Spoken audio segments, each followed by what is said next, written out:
এক্সপেরিমেন্টের স্বপ্ন। রাজস্থানের ছোট শহর আজমেরের এক সাধারণ ছেলেটা সবসময় ভাঙাচোরা জিনিস নিয়ে খেলা করত। অন্যরা যখন নতুন খেলনা চাইত, সে পুরনো খেলনা খুলে ভেতরটা কেমন কাজ করে সেটা বুঝতে চাইত। বন্ধুরা তাকে পাগল বলত, এত ভাঙচুর করিস কেন? নষ্ট হয়ে যাবে। কিন্তু ছেলেটার চোখে তখন একটাই স্বপ্ন, কিছু আলাদা করতে হবে, নিজের দেশকে গর্বিত করতে হবে। দিন যায়, বছর যায়। একদিন সে মোবাইলে একটা ভিডিও তোলে, যেখানে সে ছোট্ট একটা এক্সপেরিমেন্ট করে। ভিডিওটা ইউটিউবে আপলোড করে।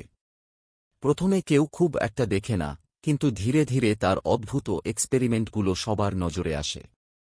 আজ সেই ছেলেটাই কোটি কোটি সাবস্ক্রাইবারের আইডল। সবাই যাকে চেনে ইন্ডিয়ান হ্যাকার নামে। কিন্তু সে আজও আগের মতোই বলে, আমি শুধু এক্সপেরিমেন্ট করছি, শিখছি আর শিখাচ্ছি। টাইটানিয়াম আর্মি আমার আসল শক্তি।